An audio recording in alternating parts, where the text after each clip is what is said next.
Could you imagine being a giraffe and like your entry into this world is a 6-foot fall? Yeah. 'Cause-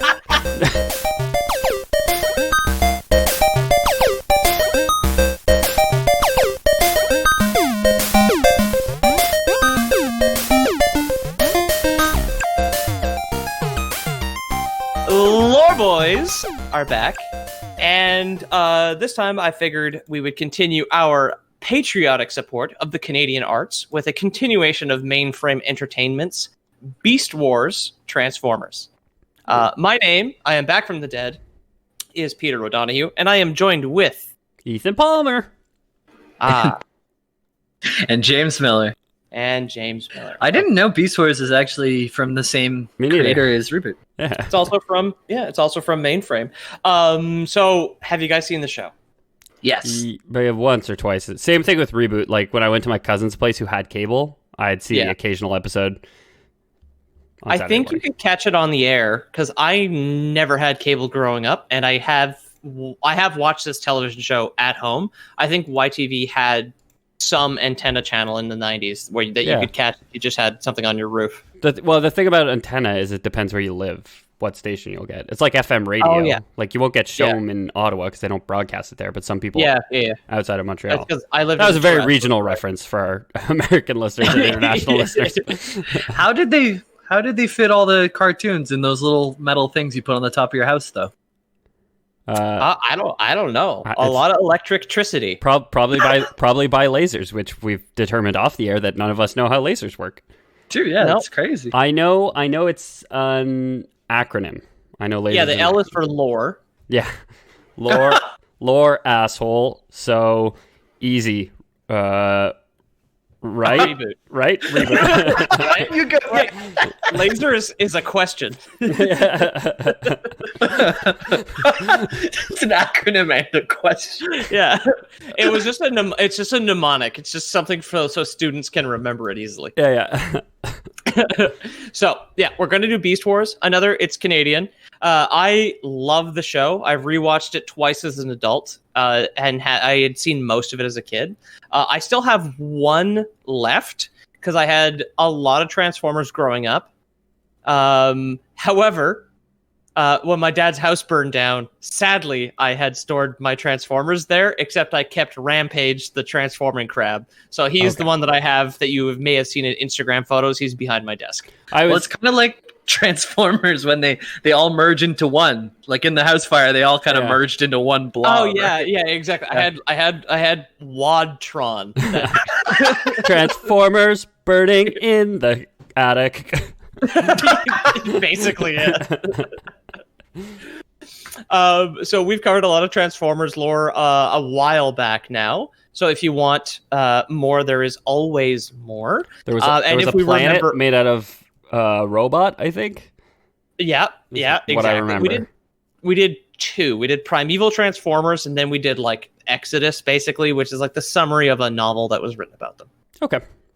If we remember, it'd be nice to have the links below, which I know you've been doing basically on everything now. Yeah, I'll do. So just check the description of this episode for links to those episodes. Easy download, baby. Guys, we should just put links to the Lemon Party. Got those listeners. Oh, cakefarts.com. Yeah. Cake farts, got them. Yeah. Get cake farted, lol. RAR XD. Yeah. So, at some point in the future, an event occurred on the machine planet of Cybertron, which we covered. That's where the Transformers live. Yep. It was called the Great Upgrade. Oh, good. This was an event on the planet that, evolved the Autobots and the Decepticons, the previous political factions on the planet, into smaller, more fuel-efficient robots, now called Maximals and Predacons. Okay, so the upgrade was Gorilla better than Car. Not directly. Okay. We'll get into why Gorilla and not Car. Okay. Gorilla made Car eventually, so yeah, exactly. Then the first one. Gorilla moved to Detroit, but then Gorilla's job get taken by machines. Yeah. The sweet irony. Yeah, exactly. Predacon is taken from the 80s cartoon. There was a team of like animalistic Decepticons called the Predacons that could combine into one big fucking robot called Predacon. That was like 5 other robots slammed into one larger robot. Hell yeah. So yeah. Was Starscream there? No, Starscream will come up though. When you're saying the 80s cartoon, you mean the Transformers 80s cartoon had these Predacons? Correct. Okay. The 80s cartoon is canon to Beast Wars. Okay, very cool. Yeah. Wow. So this is all linked together. So everything we talked about in the previous 2 episodes about Transformers is totally relevant. If you want more context for this, because we explained the creation of Cybertron and the origin of the beast mode and all that shit, like why some robots animals, why gorilla is ultimately. We had an 1.5-hour episode about because gorilla. So don't worry about it. So I know that a lot of kids media is developed with the express intent of making toys to sell to those kids. Reboot, it's hard to imagine there was a lot of like Reboot toy sales, but I could definitely see Beast Wars toy sales, like the transforming gorilla. Like, yeah, 2 out of 3 of us here had them because my brother had Cheetah, and I had either Rat Trap or the main gorilla dude. I can't remember which one, but I remember liking both of them. They might have been a Canadian McDonald's like Happy Meal prize or whatever. Oh, dude, I got it at Zeller's. The Canadian store that doesn't exist anymore. Sold out. Yeah. Run by beavers. Zeller's, crunch at us. We have more customers than Zeller's. Let's be real. I'll get into all the characters, and also like the intent of the show is much more interesting than the 80s cartoon, because the 80s cartoon was a commercial in which they like kind of had characters because they were given a little bit of time. Yeah. But anyway, that's all coming up. The great upgrade was likely done by the planet of Cybertron itself, because as we established in the previous episodes, it is kind of alive in a way, depending on which continuity that you're looking at.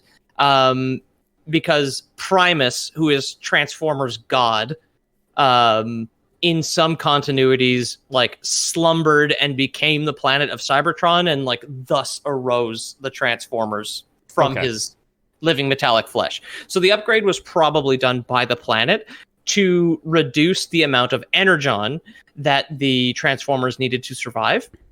Oil and gas. Energon is the resource MacGuffin of most Transformers continuities. I mean, it's a literally living planet that can literally fight against climate change, right? And actually make a difference. Exactly, yeah. Energon is powered by children's will and funded by credit cards of parents. Yeah, right? exactly. Yeah.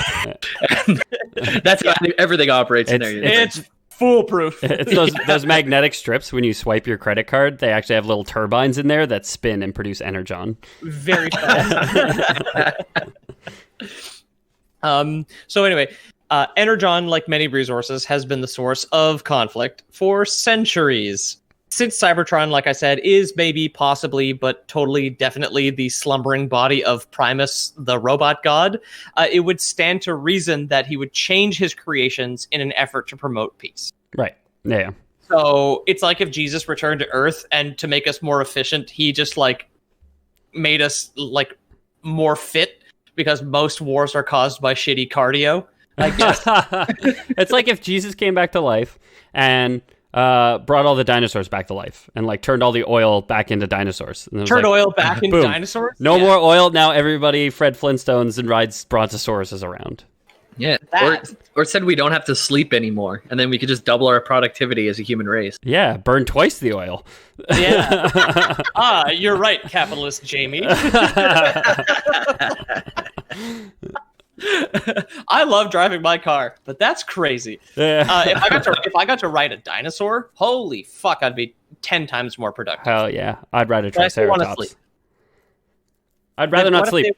If I could give up sleep, I would give up sleep, but not at the cost of being more efficient and working twice as hard as Jamie seems to imply.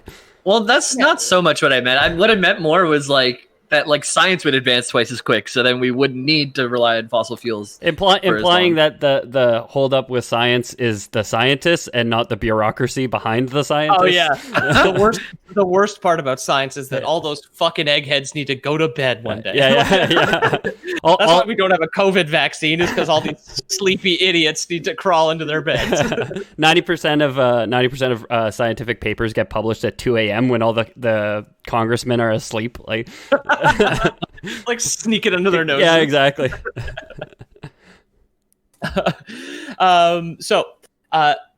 The Great Upgrade, so his little Deus Ex Machina did actually help. While it helped prevent some of the conflict, the Maximals, which were the descendants of the Autobots, remained in charge of the planet since the Autobots in the past had won the Great War, and they did keep the Decepticons as second-class citizens, which which extended to the Predacons after the Great Upgrade. So it's like, yeah, wow, cool. We've all ascended beyond our resource needs, but you guys stay in your shantytown. Yeah, you need less resources to serve us. Yeah, exactly. You guys stay as an underclass. So this led to the foundation of the Tripedicus Council, which is a cabal of cowardly bureaucrats who put all of their chips down on a group of idealistic radicals. However, just in case, they implanted a mole within the group named Tarantulus from the Predacon secret police. Okay, so is there... And I'm like really trying to remember Beast Wars, because like I know I've seen episodes, and that's why I keep referencing the gorilla, because I'm pretty sure he's the leader. But I don't remember. Is there like a clear distinction between the good guys and the bad guys? Like, are the bad guys always predators and the good guys are prey animals, or? No. I will list out the characters present in the show later on in the episode, and we'll explain a few things about that. There are like species divides between what is good and what is bad, basically depending on like the human writers. What do you want to hug more? Okay, yeah. More than anything. Because I was just trying to determine if they implanted a spy, Tarantulus, who's obviously a tarantula. Like, again, my human writer's fear is like, well, the tarantula is a bad guy, obviously. But I'm just wondering, would the primals, or not primals, but with the good Tripedicus Council. The Tripedicus Council, would the good beasties be able to say, like, oh, that guy's a tarantula, humans don't like tarantulas, so he's bad? No, they cannot. No. Okay. So it is kind of like a conflict between like cheesy sci-fi for children writing and like lore building, because Tarantulus was actually a mole within the Predacons, right? Not within the Maximals. Sorry. I had that backwards then. Yeah. So at some point, a Predacon with an unknown name was reading books like a fucking nerd and stumbled upon the remaining copy of the Covenant of Primus.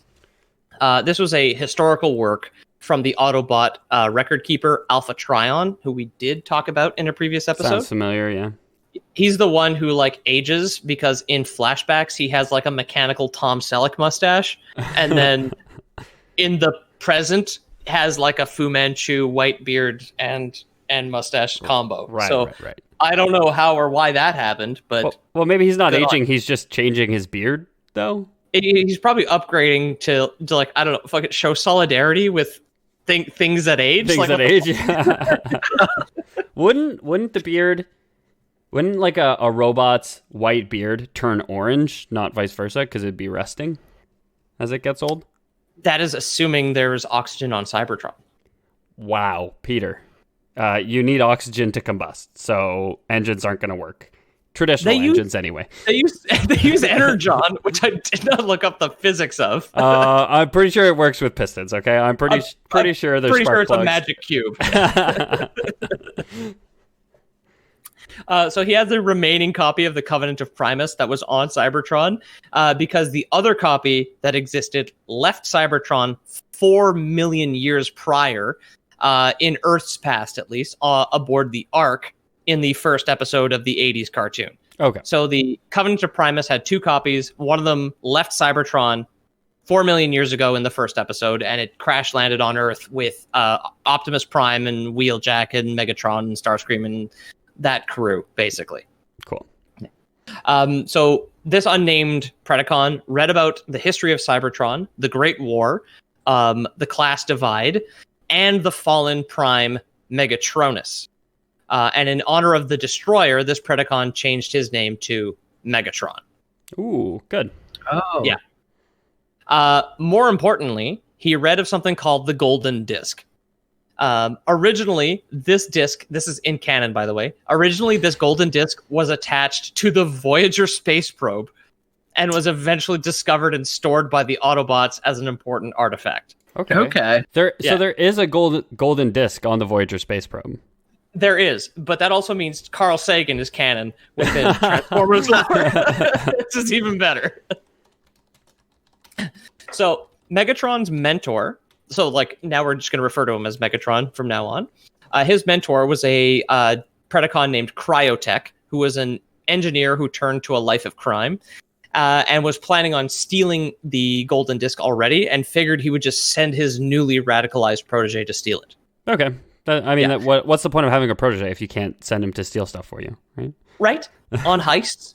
The funny thing about Cryotech is the fact that he was an engineer who turned to a life of crime, but basically used like in-canon legal loopholes to build like warfare bodies for himself.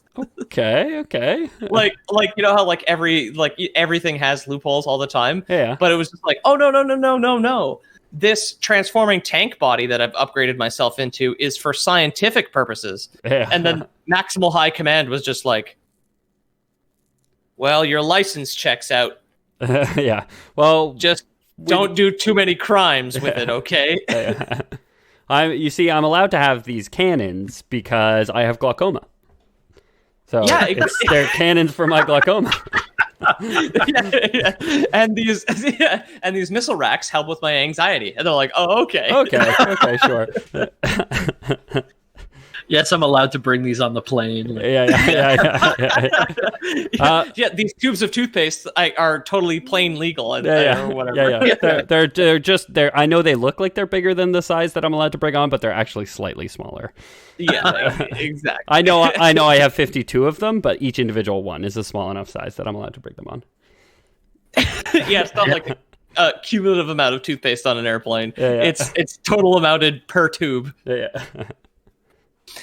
So like most rebellious groups, Megatron's small band of criminals stole the disc and brought it back to Cryotech without seeing what's on it. Of course, yeah. Nice. Boss said this was really valuable. We better not look why. Yeah, turns out that actually did not happen at all. Megatron narked on Cryotech to Maximal Command Security Force, stole the Golden Disc after seeing what was on it, and then stole a transwarp spaceship called the Dark Side and absconded from Cybertron with his small band of followers.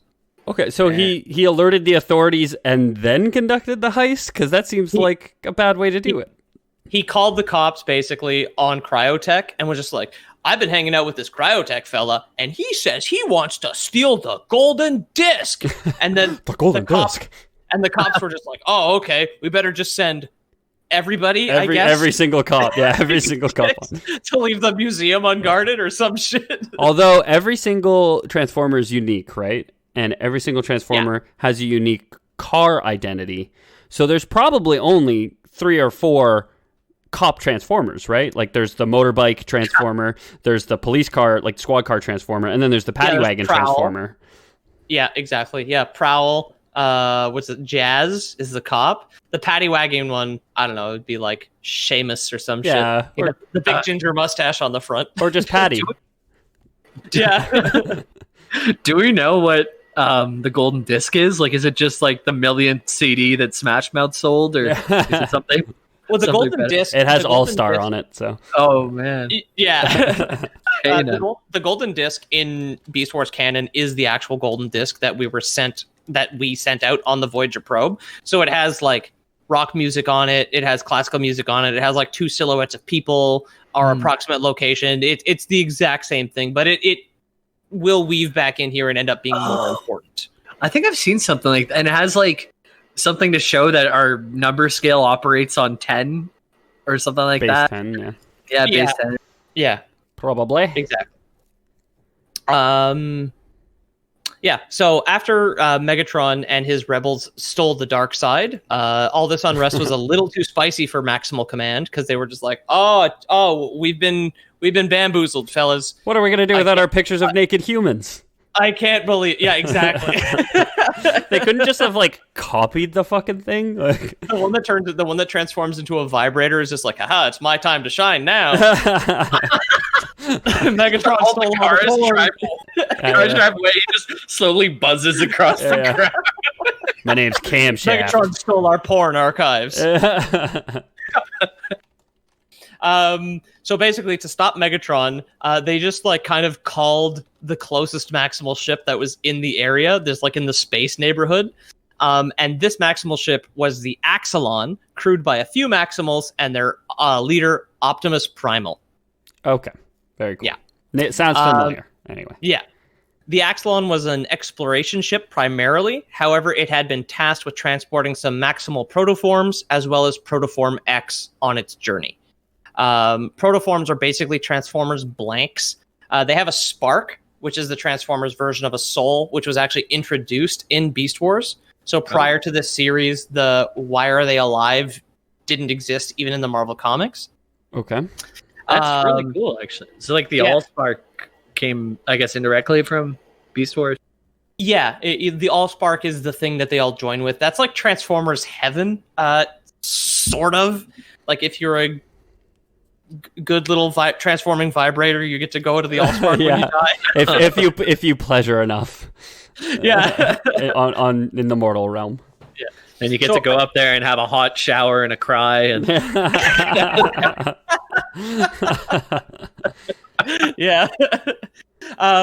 The protoforms in Beast Wars that are in their stasis pods basically just like liquid mercury with the spark kind of sitting in a little divot in what would be the chest. They have no solid robot form and they don't have an alt form, so they haven't been given like life or purpose or whatever. They're not a paddy wagon yet. Sort of thing. They're like a baby with the soft skull. You can just morph it into whatever shape you want.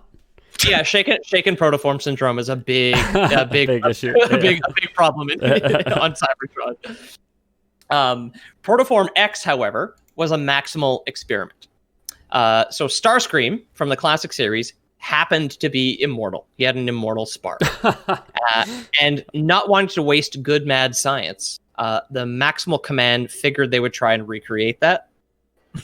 I remember you did Starscream's voice last time, and it's so screechy. It is, yeah. I can't do it right now because the stuff that I've been delivering recently is picked up from a warehouse. So my sinuses are just loaded with sawdust and powdered metal. So I've never been so fucking congested or had so many nosebleeds in my entire life. He's not like you would not want to have a serious conversation with Starscream. You could never take him seriously. Hey, did you get the mail? Have you been watching the news recently? Anyway, the Maximal science worked. Protoform X is indeed immortal. However, it is also criminally insane. Originally held on colony Omicron, X escaped and slaughtered every single Maximal except one security officer who managed to escape. For several years, this officer, named Depth Charge, tried to track X down. He managed to capture him once, but sadly not before X found Starbase Rugby, where he had slaughtered and cannibalized an unknown amount of Transformers. Cool. This guy sounds cool. Yeah. Fun. I wonder what a Transformer tastes like. Probably like metal. Probably bad. Yeah. Metal, you think? I'd probably taste a little bit like blood, too, if we were eating them. Yeah. Yeah, you'd probably cut the shit out of your mouth. It would be like, imagine an entire box of Captain Crunch, and I think that's what like eating a Transformer would be like. Rip you to your teeth would just fall out. Yeah, just shred you. Yeah. Not just your mouth though, also your insides. And your bowels, yeah. So having been caught in a bind with this whole immortal cannibal thing, Maximal Command placed X in stasis and gave him to Optimus Primal to just fucking dump on an asteroid. They were just like, it's like, we can't kill him, I don't know. Chain him to a rock in space or something. Yeah, it's just like leave him somewhere and forget where it was. Yeah, something moving. Something that keeps moving no matter what. Yeah. Keeps changing location all the time. Yeah, exactly. It's like, don't remember where this asteroid is. Like, what about hey boss, what about the prison planet that we made? No, forget about that. He ate everybody. Yeah. So I guess they were critically short-staffed in orbit or something, because the Axelon was the only one they asked to intercept Megatron on the dark side. Obviously, my first choice of ship to like get into combat with something and risk being shot down was gonna be the one with the incredibly dangerous cargo. Yep. Right? I think so. Yeah. It's like if some fucking government now was just like, oh no, Somali pirates have taken some captives or something. Call an oil tanker to just ram into it. Yeah. Take this speedboat with the president's baby on it. Yeah, exactly. Have you guys watched those videos of like people defending boats against Somali pirates? I thought you were going to say of somebody kidnapping the president's baby. I was like, well, no, I don't have that video yet. But the other ones, they're crazy, dude. Like the boats that go around where the Somali pirates are, like have these huge machine guns, and if a boat, like a small boat, approaches them, they're just done. Yeah, it's crazy. It's fucking wild. Watch that Tom Hanks movie about the pirate kidnapping. Yeah. Castaway. Yeah. No. Bridge of Spies. Captain. Toy Stories. Captain Castaway. Captain Woody. I think is what it's called. Captain Woody. I love that one. Captain Woody. I'm Woody. Howdy, howdy, howdy. I'm the captain now. Woody and the shark. Yeah. Someone's pirating the water hole. Yeah. There's a snake on my boat. Oh my god, I would kill Captain Phillips. But yeah, if it was just like, look at me, I am the sheriff now. Wearing his little plastic cowboy hat. Yeah, I'm Woody. Howdy. I fucking love that scene. Oh my god. That was the first animated movie too, which kind of ties into this, which is one of the first animated or 3D animated shows, right? Yeah. I think it's the second one actually. I think Mainframe has gold and silver medal. Damn. Nice. Good for them. VeggieTales beat them though. Beat them on Reboot. Oh, damn it. The Christians are always there first. That's why they're the oldest religion. Yeah. It's true. It's true. Yeah. They were invented when the Earth was invented 6,000 years ago. The third crusade was to preserve CGI cartoons. To go to the Holy Land of Vancouver, BC, to steal their technology. So anyway, the Axelon gives pursuit, and Megatron's ship tore open a trans-dimensional portal. So the trans-warp ship is a special kind of sci-fi ship. It can teleport, opposed to just go light speed, which are apparently different things. Yep, whatever. So, and Optimus gave chase, obviously. The ship's engaged in combat because this exploration ship was lightly armed, which caused massive amounts of damage to both after they exited the portal over an unknown planet with 2 moons. Okay. Megatron's hubris kind of got the better of him because he was just like, no, I want to fuck with these guys more. And instead of just shooting the Axelon down, he decided to kind of play with his food a bit. But then the Axelon, after terminating its engines, rotated and managed to like fire off one more salvo and blow off one of the Nemesis's, not the Nemesis, the Darkseid's wings. Okay. So they both crash landed onto the surface of an unknown planet. Many of the protoforms on the Axelon, including X, were ejected into the planet's orbit to keep them safe. This would obviously have mixed results going forwards. You'd think the one person you'd keep on board while you were thinking you were going to die was the guy you had to abandon in space anyway. Right? Yeah. Right. It was soon discovered after the crash that the planet they landed on was fucking packed with energon. So much so that the radiation would quickly overload the bodies of both the Predacons and the Maximals. Suckers. Thankfully, they were just like overcharged, like in the last episode where you talked about how Gigabyte got overcharged and like lost his power, they would get saturated with energon, and they could not leave their spaceships for more than a couple of minutes. It's like when you drink too much coffee, and then you're just like, I don't know what to do with myself. I'm just going to go lie down. It's eternal caffeine headache is the situation they were in right now, yeah.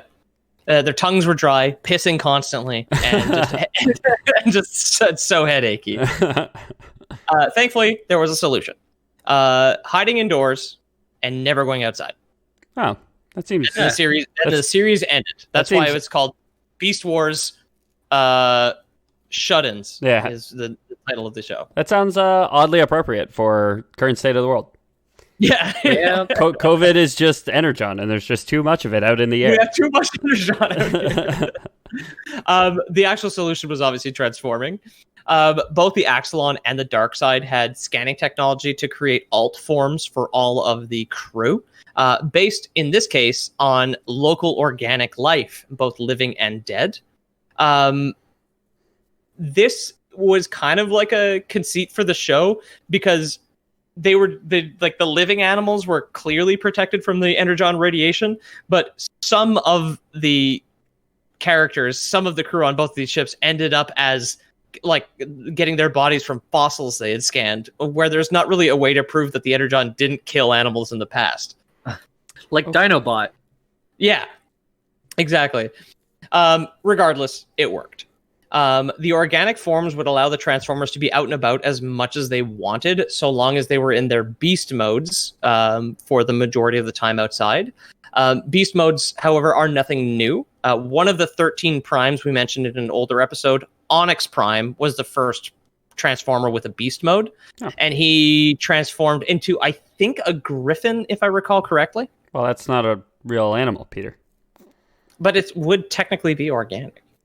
I guess, yeah. Sure. If it were real, it would be. Yeah.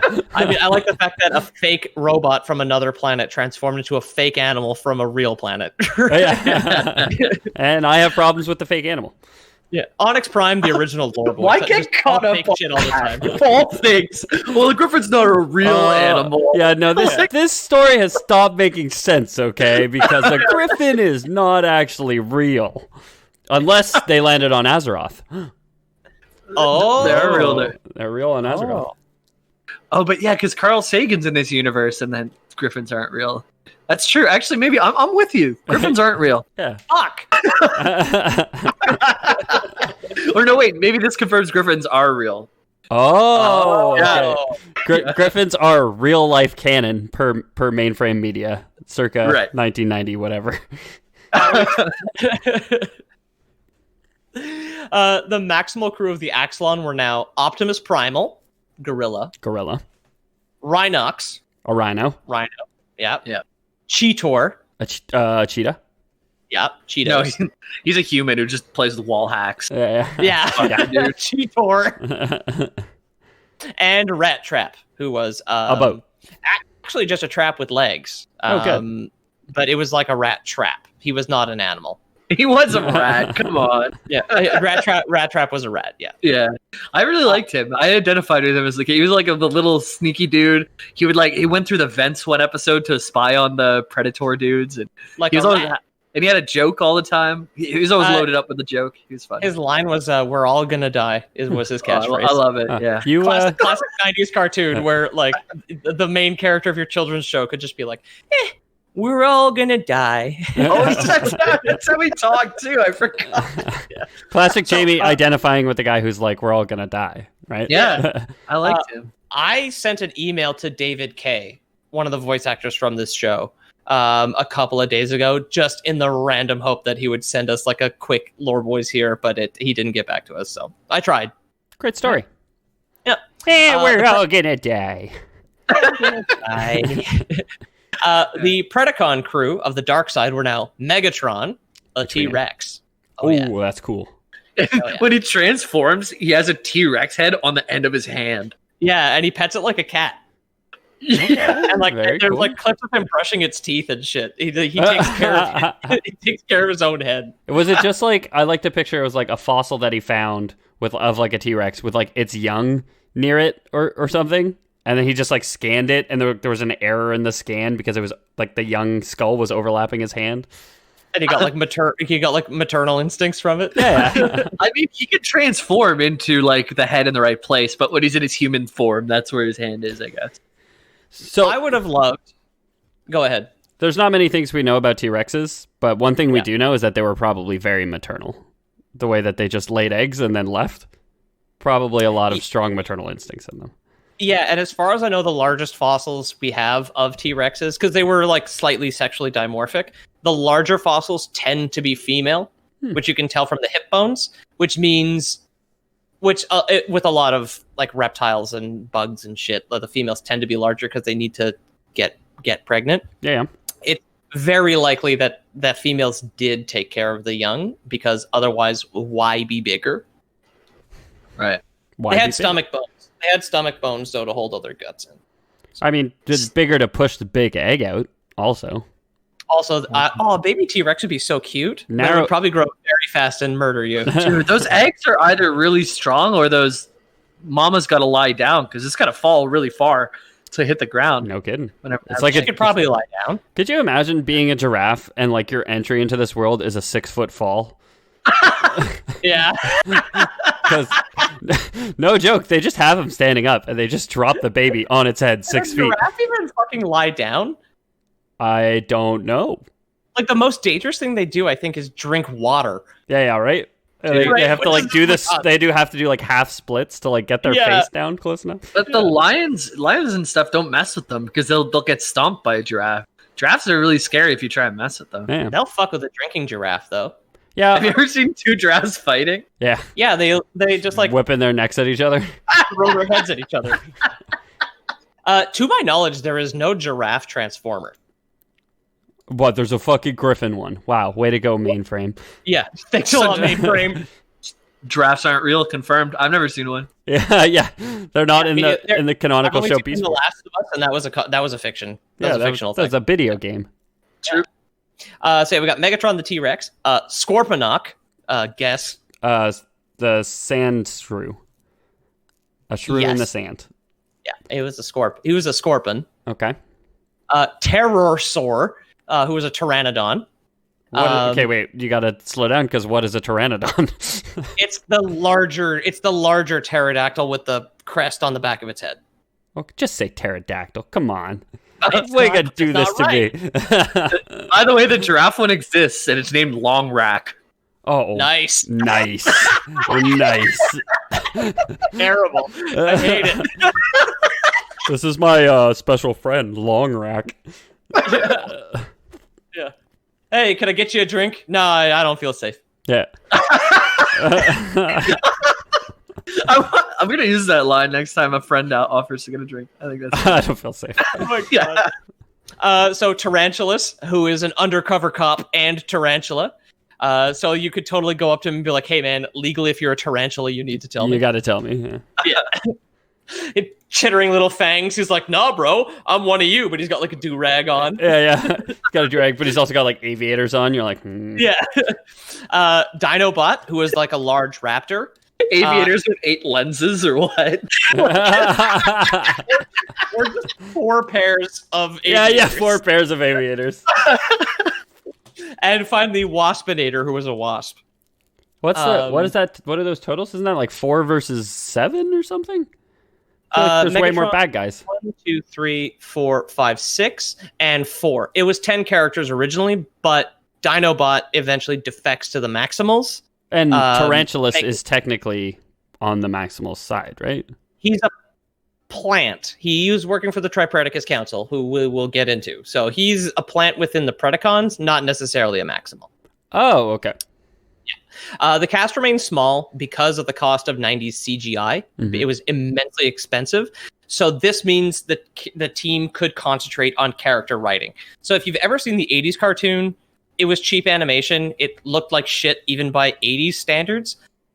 Characters would just come out of nowhere, and I've seen episodes of that show where some guy just like walks up. He's like, well, hey there, Chip. My name's Perceptor. I can do this. And he transforms into a microscope, and there is no explanation as to why he is there.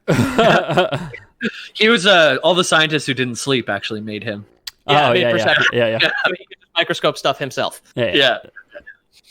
In Beast Wars, you couldn't do that. So to keep the toy commercial running, you had to have good characters to get children invested, because every time they introduced a new toy, it was logistically and financially impossible to introduce him into the TV show. Okay, cool. Yeah. Yeah. So, like I said earlier, Dinobot was displeased with Megatron's let's get into a pointless space battle and crash land on an unknown planet style of leadership. Defected to the Maximals to try and stop the Predacons. Okay. He had a lot of respect for Optimus Primal in the end and Rhinox, but had some fucking like hard beef with Rat Trap. They hated each other. If you guys remember. Yeah. Personally, no. All my memories are jogging. There's one called Tigatron that was all like white with like blue face and everything. Yeah, I'm gonna get into him shortly because he comes later. So Peter, you literally just finished telling me that it was logistically impossible for them to add new characters. Now you're telling me there's more characters? I closed off that part of my brain. Yeah. It does happen over time, like as their budgets and technology got better. Yeah. But like I said, when they ejected protoforms into orbit, some of them ended up on land or crash landing as well. Tigatron shows up later when they managed to figure out adding new characters. Generally speaking, he's not on screen with more than one or two people. Okay. And the reason he was written as like a mystical, mysterious, like mountain shaman is basically budgetary reasons. Right.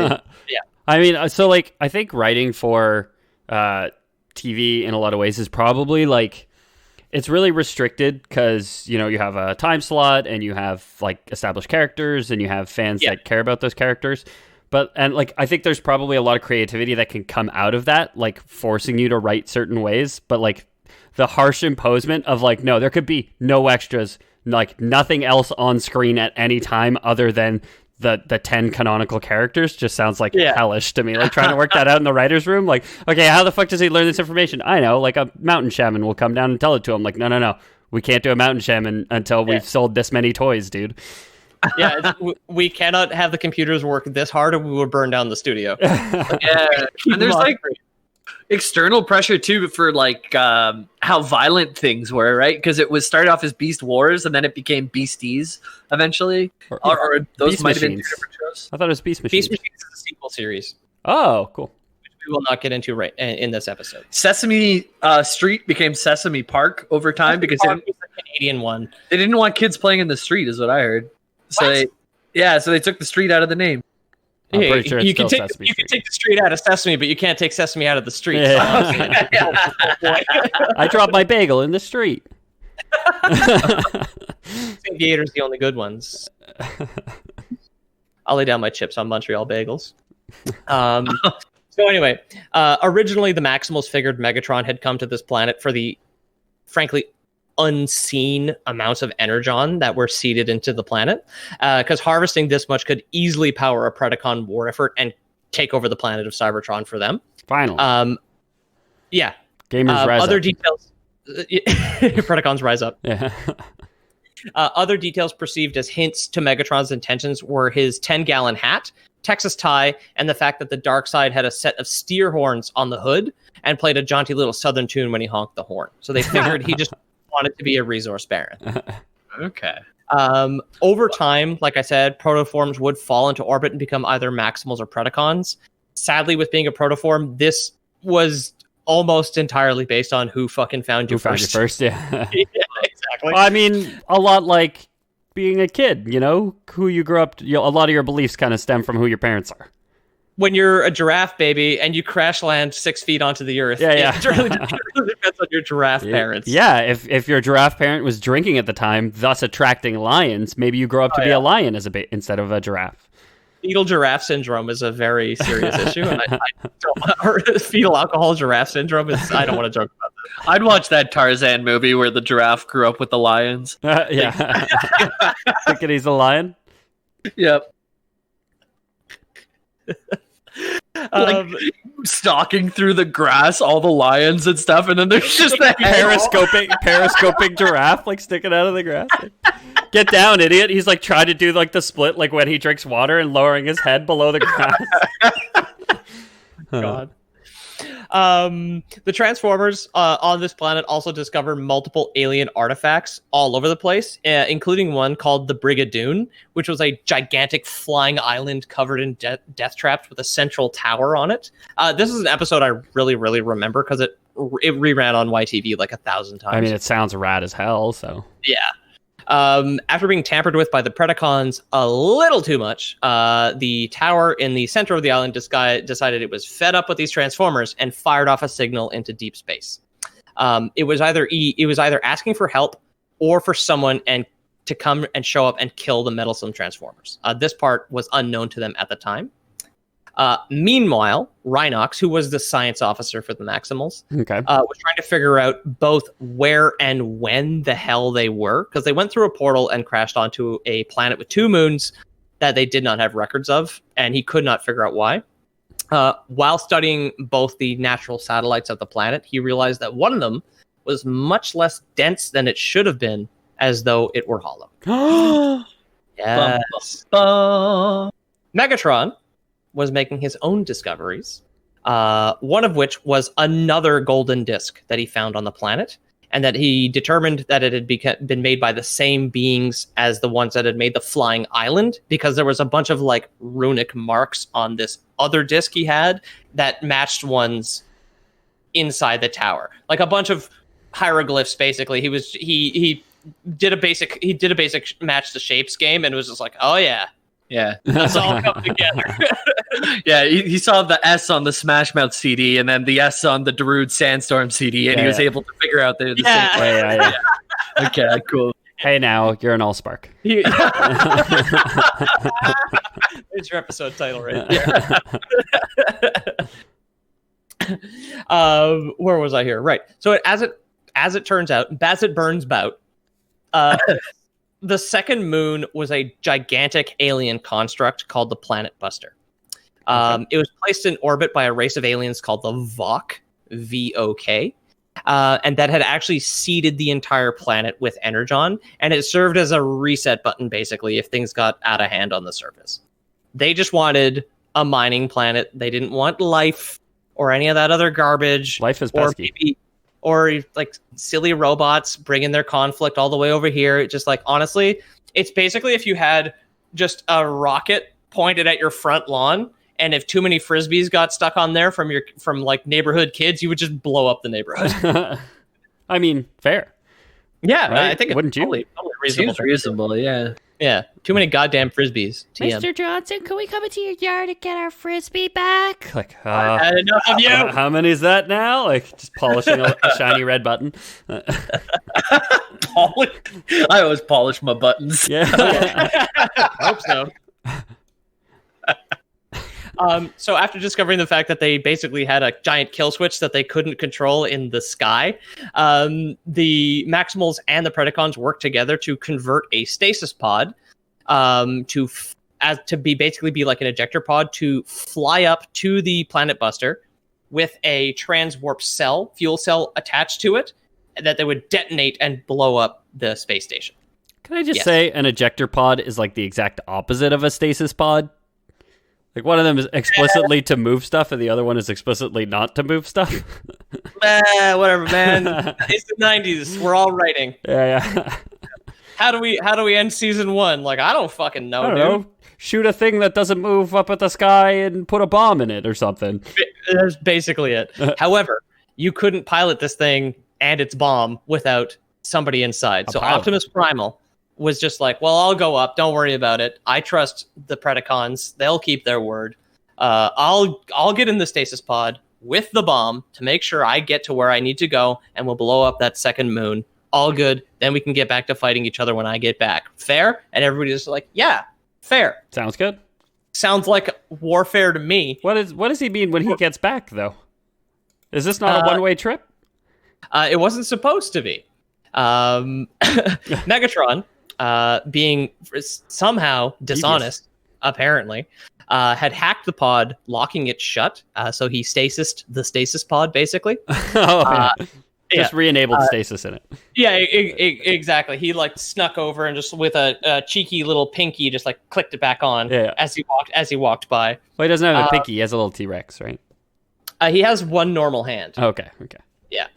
The detonation indeed destroyed the Planet Buster. However, it also appeared to kill Optimus Primal. The one normal hand is also a lance half the time. Like, yeah, he can put on the dinosaur tail as a glove and like stab people with it. Well, that sounds just like explicitly for the toy, right? Yeah. Where are you going to put the T-Rex tail? I posted it in the boys chat. You can see from first stage to last stage, but yeah, like you said, you take the tail right off and it becomes a hand lance. Oh yeah. This is the first time I've come into the chat while we were recording. That giraffe looks fucking stupid, man. The giraffe transformer. The bad transformer. I mean, that looks like something that was drawn on like Rule 34 or DeviantArt or something. Yeah. Right? Yeah. That doesn't look canon. It is canon. I believe it is, but it doesn't look it. Yeah. It was actually drawn by someone who at birth was dropped 6 feet onto their head. Oh, okay. Oh, that makes sense. Yeah. Very, very intertwined with the giraffe destiny as well, I see. Yeah. So there was some unintentional fallout from detonating this transwarp cell in space and blowing up a space station. Sure. This was called the quantum surge. And this transformed some of the transformers into what's called transmetals. During this event, it also killed off a lot of the characters to maintain the basically memory limit of the television show. Yeah. the budget. Terrorsaur and Scorponok both died. Okay. During the quantum surge. Terrorsaur is seen like starting to get like kind of some chrome bits on his hand, but he boils to death in lava. Good for him. Yeah. Regular kids show shit. Yeah. Our contract with the toy factories as well. We can only have 12 SKUs at once, so we have to kill one character to bring a new character. That's exactly it, right? Yeah. So Transmetal is basically the same thing as being a regular Maximal or Predacon, except you have like chrome bits. You're a lot more mechanical. So like it's a chrome T-Rex and a chrome cheetah and a chrome rat. Optimus also survived. Obviously, the quantum surge apparently saved him when it transformed him into a chrome gorilla. These new bodies also had like a mid-tier form that was it's called a transport form. It was like a jetpack for Megatron. His hips opened up and he got little jets. Okay. Optimus was a surfing gorilla with a jetpack, so he like flew a surfboard through the air. Okay. Oh, that rings a bell now that Transmetal Rat Trap just had wheels. His like rat legs would flip up and he just had 4 wheels. He was basically like a quad bike. It's like you're the same as you were before, except now you can't get through mud. You know? Exactly. A small ledge will now stop you. Yeah. Now that the planet has only one moon, after they blew up that other ones, the Predacons realize, and the Maximals as well, realize they've been on Earth the whole time, and that the golden discs appear to be predicting the future. Okay. This then leads us to discover that they are in the past, and the historical documents they have just have documented this occurring already. The Earth is 6,000 years old, and the Transformers planted the dinosaur bones. It's true. They read that on the golden disc initially, but there was 2 moons, so they were just like, well, this doesn't make any sense. How could this other theory possibly be true? Yeah. Jesus would never have allowed for 2 balls in the sky. That would be ridiculous. Yeah. It's a lot of moving So they were parts. actually just historical documents from the future and not, in fact, predictive. Okay. After killing off some characters, a couple more stasis pods crash land, baby. Thank Convenient. God for that. Thank God for that merchandising. 2 of which malfunction when they crash, and they create hybrid transformers known as fusors. They had a wolf. They had like a wolf/eagle named Silverbolt and a scorpion/cobra named Quickstrike. Oh, so they just brought on another scorpion after the first scorpion died. Yeah, but this one's Cobra too, though. That's much cooler. It's fucking way cooler. This one has a real Texan accent. The voice actor for Quickstrike was a Predacon. However, he was very polite to all the lady Transformers in the show. Ma'am, would you be minding if I imparted with you some venom? Often fanning himself with his cobra tail, just it is a rather sweltering day today. Madam Black. Would you like some sweet tea? Oh yeah. It's just venom. Tea for Megatron. Yeah. The other protoform that crash landed was X. the X. Yeah. Mega Man? No, much worse. Unless Mega Man X ate people. I can't say that he hasn't. Yeah. Okay, well then maybe. Canonically, there's no proof that he hasn't. Yeah. No. So yeah, exactly. Capcom has never come out and said explicitly that Mega Man X is not a cannibal. Unlike these guys who just own it. They give him morals tests, and he's not allowed to leave his pod until he finishes his morals test. So it depends on if Dr. Wowie, or no, the other guy, the light guy, if Dr. Light. Yeah, if he's into cannibalism or not, because he trained his morals. During a battle near his pod, X is woken up and emerges as a huge transmetal crab, meaning his pod has to have crashed prior to the quantum surge, but since he was in like super stasis, hadn't woken up yet, but it probably automatically scanned some life forms around him, and my son will be a crab, and then got transmetalified and then got woken up when his pod was blown up as collateral damage, basically. Okay, so this one's yours. This is the one that you have, right? Yes. Megatron, figuring an immortal lackey would come in handy. Super goons are the best goons. That is true. Cuts X's spark in half with a pure energon blade and places half of it in a cage full of energon spikes. This allows Megatron to torture X, which he renames Rampage, by squeezing down on the cage. Okay. Yeah, so that's his leverage. That's the honeypot. Dude, he's got huge claws. Rampage is fucking badass. He is also really well written. There's one scene where he's like stomping on a transformer, and she's like, "You'll live to regret this." And he just leans over. He's like, "I regret everything, my dear." It's just like a total psycho. It's awesome. Yeah. And then after Dinobot is killed, defending primitive humans from Megatron, like when Megatron's trying out some like time stream fuckery, Dinobot is cloned and then becomes a living cage for Rampage's spark.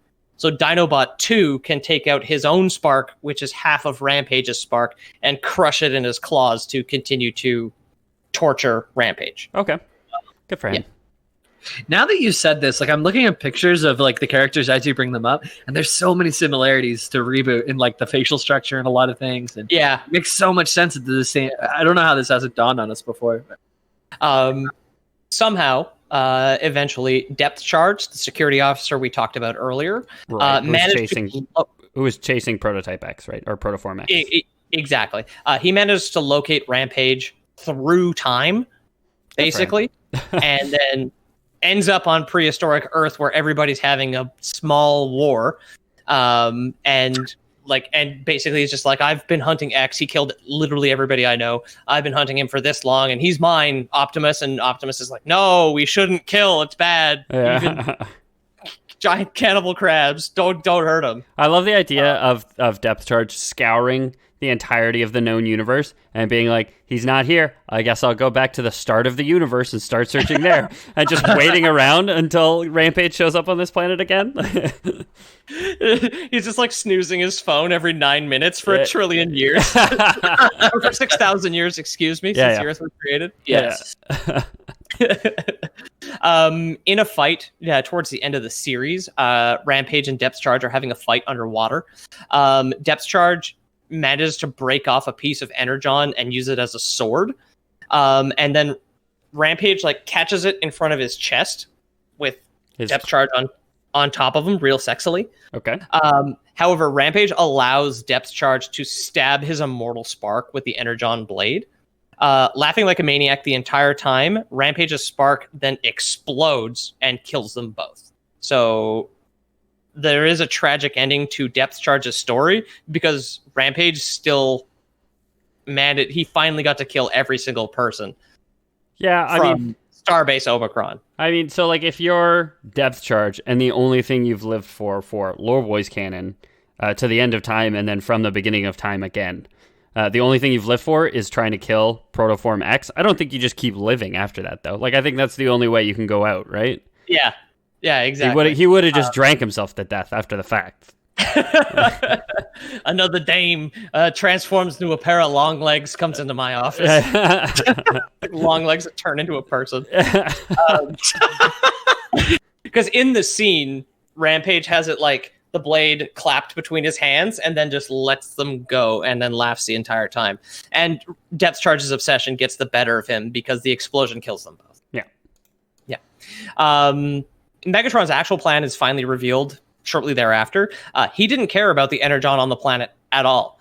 And crashing in the past was only half of an accident because he didn't want to crash.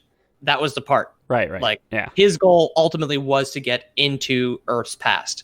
The original Megatron from the 80s cartoon apparently taped over Johnny Be Good that was on the Voyager disc and left a message for whatever future evildoer could figure out how to read it. Who knew it would be me? Yeah, also Megatron. What a coincidence. What are the chances? He instructed the listener to travel into Earth's past when the Autobots and the Decepticons were still unconscious after they had crash landed in the 80s cartoon and kill Optimus Prime. Oh. Yes. Winning the Great War before it could even start. Beast Wars Megatron actually does this. He does destroy Optimus Prime. However, Optimus Primal takes Optimus Prime's spark into his body and stores it there like life support, basically. Okay. And it turns him into Optimal Optimus, which is the worst fucking toy on the planet. Is that his canonical name? Optimal Optimus. Oh my god! I love the idea. Like, oh my god, he's dying. I have to keep him alive until the semi truck can be invented.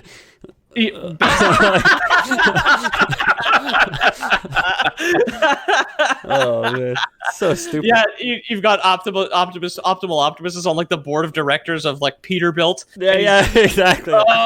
He's just like insider trading the whole time from the his version of the fucking almanac is.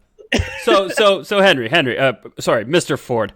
I like your car thing that you got going on here. I like that you're building it on such a big scale. But what if it was bigger and was blue and had red flames? I know you're a fan of the black, but I think blue with red flames will really sell.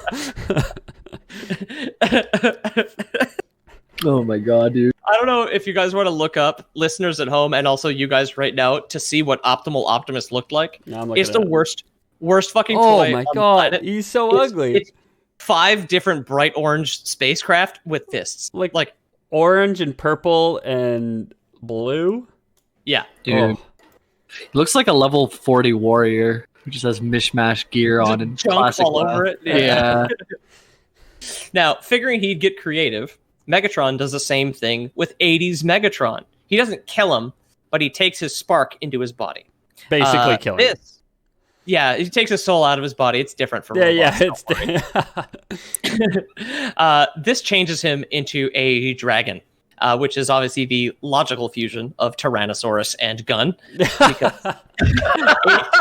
80s Megatron is still just a handgun. Yeah. So gorilla plus truck equals beefy gorilla. Tyrannosaurus plus gun equals dragon. Although do dragons just shoot gun out of their mouth? Sort of. Because they kind of look like Tyrannosaurus Rexes. They're lizards, right? Dude, and this toy, like the one that I just looked up, is a lot cooler than the fucking Optimal Optimus one. You get like a dragon that transforms into a person. Yeah, I used to have the it's Transmetal 2 is this level of Super Saiyan, basically, that they're getting into. This power level for the anime. But yeah, so you've got like a barely recognizable mashup of mechanical parts versus a dragon. He's all like scarlet and golds and big dragony. I would back this guy. I don't know about Optimal Optimus. If I had to pick one based on looks alone, which is kind of how politics works in modern day Earth, I think I would go with dragon. I'd go with dragon. I'd go with gun plus Tyrannosaurus. Yeah, Arizona's an open carry Tyrannosaurus state. I'll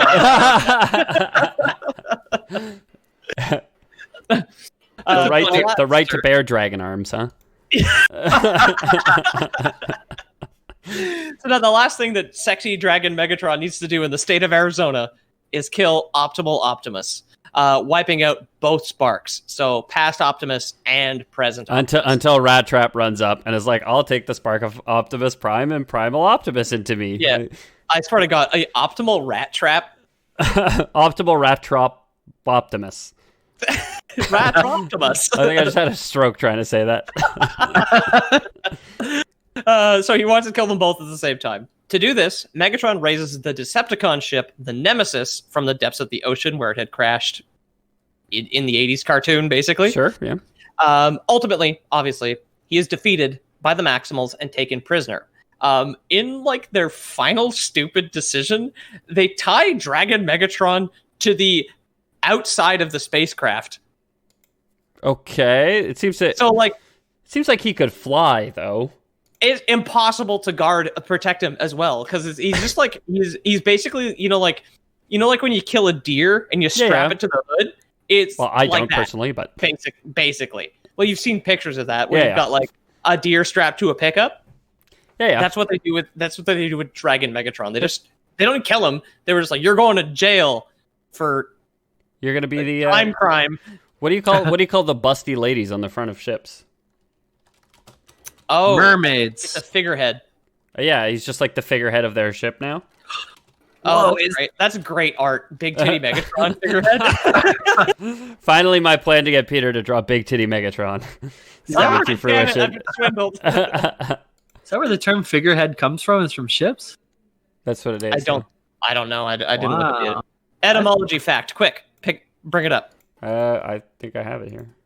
Yeah. Nice. Figurehead. Oh, in the meantime, while he's looking that up, there is a Transformers video game, Beast Wars. Transformers Beast Wars Transmetals. It came out in the year 2000. And you could play as the Maximals and the Predacons on either PlayStation or N64. And it's like a top-down, kind of looks like BattleBots, like you fight robots, but then when you get close enough, it turns into a fighting game or something. I watched like a 30-second clip. That's kind of cool. Okay. Yeah, I looked up the etymology in English for figurehead on Wikipedia. It says etymology, figure plus head. Dang. Whoa. So, yeah. But the two definitions are it's a carved figure on the prow of a ship, by extension, someone in a nominal position of leadership who has no actual power, a front man. So yeah, it comes from the ship. Okay. Just ship. Well, so yeah, after strapping them to the front of their ship, the Maximals take the Nemesis through the time stream back to their present day. However, Megatron, unguarded on the outside of the ship, manages to escape and reach Cybertron first through the time stream, and this leads to the sequel series of Beast Machines. So cool. That's nice. The Beast Wars, baby. That's Beast Wars. That's cool. I kind of wish I had my old toys now because I would love to have this. I wonder how much they cost. eBay probably pretty expensive, huh? One of the ones you sent to the chat is like the Masterpiece Megatron, and it's like $400. However, I would probably kill somebody to play with this thing for like 15 minutes. It comes with a toothbrush accessory, for Christ's sake. I love how the price of a human life for Peter is less than $400 because he's like, well, I could spend $400, but let's say I'll kill someone to do it because we know I'm not going to spend $400 on it. Dude, I just found 4 of them for 25 Canadian dollars. So I think if you're not getting them like mint condition in a pack, you could probably buy them off anybody who has one. Like, wow. If I had old Beast Wars toys in my playroom, I'd sell them to you guys for $5 or whatever. Like, yeah. And you guys would play with them for 5 minutes for the nostalgia, and then promptly forget about them. Yeah, I never play with the one I have. Yeah. Mine's shelved behind me in this eternal darkness now that the sun's gone down. Yeah. Pete's in the upside down right now. I'm on pervert camera. We're all on pervert camera, really. Oh yeah. Cool. So I think we could probably wrap up the show then if that's Beast Wars. That's the Beast Wars. One of my favorite shows growing up. I hope you enjoyed it. I have been your host, and you can find me at Pete O'Donohue on Twitter or at Loreboys Podcast on Instagram. I stream building and painting Warhammer 40k as often as I can, but like I said, I am working for a bit, so it's a couple of weeks, and that's on twitch.tv/theloreboys. Yeah, if he's not streaming, I am too. We're getting a few streams out a week lately, which is much better than we used to. So make sure to check that out in the about section, loreboys.com/about. You can find that. You can also find the Discord info where That's where you'll be able to find me the most consistently. And also on Facebook, look up the Lore Boys and drop a like or a follow on that stuff. It really helps us out. Yeah. I've been your boast, Ethan Palmer. Links to everything that they just said can be found in the description of this episode. So whatever podcast app you have, if it shows you descriptions, all the links are there. So please give us some follows, give us some likes, give us some money. Patreon.com/theloreboys. Big shout out to Isaac, our latest patron of the week. So big shout out to you. Thanks so much for supporting the show. It means the absolute world to us. Anybody who wants to be like Isaac but doesn't quite trust patreon.com, we do always have Lore Boys Prime. And this week, we kind of had some big plans with some aviators for tarantulas. The plans didn't quite pan out. We could only get the aviators in sets of 3, and as far as I know, 3 and 4. There's no number that is a multiple of 3 and 4 at the same time. So we're left with... I counted to 11 and didn't find it. Yeah. Well, that's when they start doubling the numbers. So if it hasn't happened by then, it's never going to happen, right? Yeah. Logic, I read that I read it on a gold disc, base 10, brother. Yeah, exactly. So we have 11 pairs of aviators because we ordered them in 3, but I want to keep one for myself. So we ordered 4 sets of 3. I'm keeping one for myself. We had 11. We said there's no sets of 4 in this. So if you guys want a set of aviators, we have 11 pairs going. So the first people to tweet at us having a baby, a video of them having a baby from 6 feet in the air, will receive a pair of aviator sunglasses. Wow. And I suppose that would constitute a Lore Boy. Lore Boys. Out.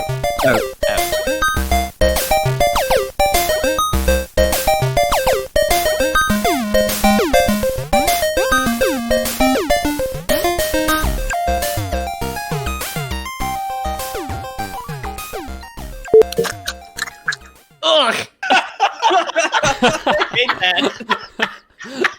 I'm glad I hit record the second before, like the millisecond before you started doing that. So I also got that on tape, thankfully. Oh, God.